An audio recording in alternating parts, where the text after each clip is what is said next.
Welcome back, everybody. Well, the mixer's out, and that means it's time to do some holiday baking.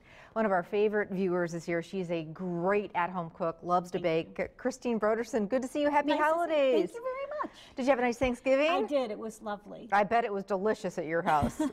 Well, I split the sides with someone so that it wasn't too much. Good. But, I have a turkey recipe that I think is the best. Ooh, we'll have to have you on to make that sometime. Maybe next year. We'll that sounds great. Check that out. That sounds wonderful. So tell us about these cookies we're making.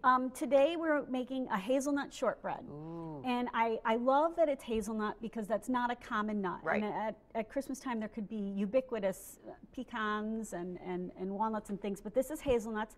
If you have trouble finding them, you can find them at usually a natural food store will have them. And I love them. If you can't find them. They're delicious. Love them. Yeah, there's something special. Like you said, you know, Christmas is something special. You don't see hazelnuts very often, and so that makes it, you know, a special cookie. This is a cookie that when I give away cookies, I like to give away my Christmas cookies to people who have been really special to me during the year. My husband always watches. Don't give that one. Too many of those away. These are really good. Don't give those are ours. Yeah, that's funny. But you're going to toast the hazelnuts first. So you're just going to scatter them on a parchment lined baking sheet. Bake them at 350 for about 15 minutes.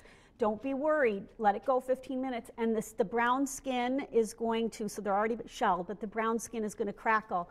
Take a clean kitchen towel and just put them in and rub them, and you'll see that the skins come off super easy. And then you crush them up. And then I process them in my food processor. Okay. You can see that this is finely ground. Don't press on your food processor. Pulse, pulse, pulse, because if you do, you'll get butter very quickly. Okay. So just sort of watch it, and when it gets powdery, stop. Okay, got it. So grind them, but not too fine is the key. Yeah, if you start to see butter, then stop. Okay, all right, good deal. So hazelnuts are toasted, they're cooled, and they're ground. All right, and this is, the recipe on the web will be for one batch. It's easy to double, and you probably want to. Okay, so this is a stick of softened butter. Yep, a stick of softened butter in there. Okay, and then you're going to add your sugar.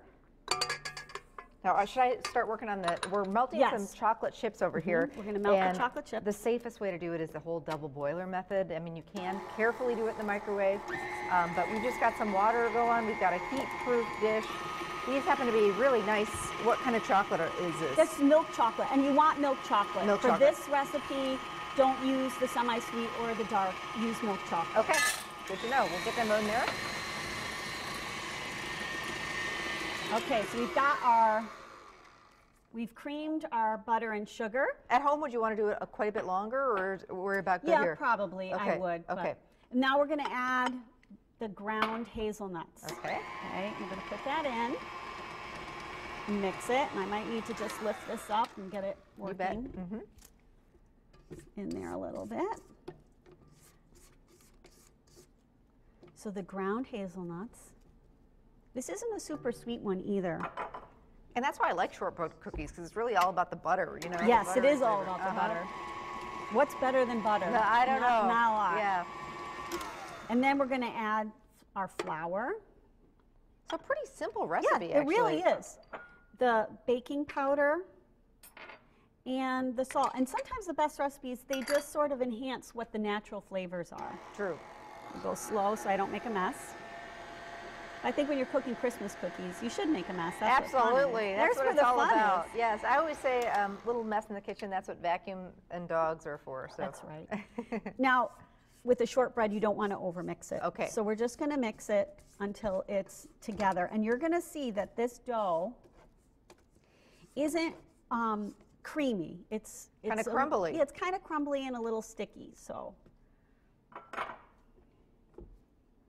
I'll just give it one more pulse through. Okay. Now, the other thing you want to remember when you make this one is it spreads out, so you don't need to make a big cookie on the sheet because it'll get bigger as it bakes. So what we're going to do then, whoops, I forgot the vanilla, but we're going to pretend like we put that in. Okay, so it was about a teaspoon of vanilla? Teaspoon of vanilla. Okay. And then you're just going to take just a tablespoon of the dough, not too much. And you'll see it's kind of crumbly. Flatten it out and shape it like a log, a little stick. Okay. Okay.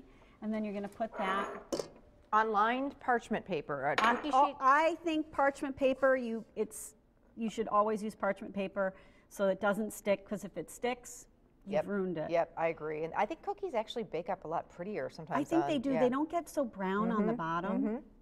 So it is kind of a sticky dough. Oven temperature for this, Christine? I believe is 325 for about 20 minutes. Okay. Ooh, that's not coming together nicely, but we can pat that together and make it look like a log. Okay. And then you bake those for about 20 minutes at 325, I believe it is. Okay, and we've got some right over there that are already baked and cooled. Really got to keep an eye on these. I'm assuming, because you don't want them, I mean, these aren't a real brown cookie. No, no, they're not. And you, if you use parchment, you can see that they don't get, they didn't get burnt on the bottom. They're perfect. Yeah. Absolutely perfect. They're beautiful, actually. All right, so we're just waiting for these are milk chocolate chips. This was about a cup of them. Now, when you ground the hazelnuts in your food processor, you might get some bigger bits. That's good. Take those out, because you're going to use them. And I think that the bigger, chunkier bits actually look more festive and pretty when they're on top of the chocolate. Okay, so we've got not only some hazelnuts in the dough, we're actually going to then sprinkle some on top. These are dipping cups, and I got these at a craft store, and they were really cheap. I've never seen those. Oh, I love them, because you can fill your chocolate in there. One of the problems when you're dipping, you know how it gets dirty? Yes. And then everything kind of looks yucky? Well, this is a great solution for that, because you're only putting a little bit of your chocolate in there at a time, and if it gets yucky, you can get rid of it without ruining your whole batch of chocolate. I love that idea. That's With the price of chocolate, you don't want that to happen. Okay, so this put a is little nicely chocolate melted in here. Okay, and it was a dipping cup. That's what it was called. So we're going to take our little cookie, and it's perfectly fit for it. And I only like to do half, because I think that looks better. I agree. And then you dip it in your hazelnuts. Oh, those look good. And it's just so pretty. And then when the chocolate, sits for a little, it hardens up a little bit? Yes. Yep. All right, we'll let you keep dipping. And we'll put this chocolate hazelnut dipped shortbread cookie recipe on our website. These look fantastic. What are we making next time, Christine? A ginger cookie the taste is phenomenal. Might not be as pretty as these, but it's sure is tasty. Yeah. Sounds good to me. Coming up also, we're making stained glass bark. And if you really have no time to bake this holiday season, you just want to decorate cookies, we have all sorts of fun things to show you, and we'll tell you the place to go where you can get everything you need. So don't go anywhere. We'll be back.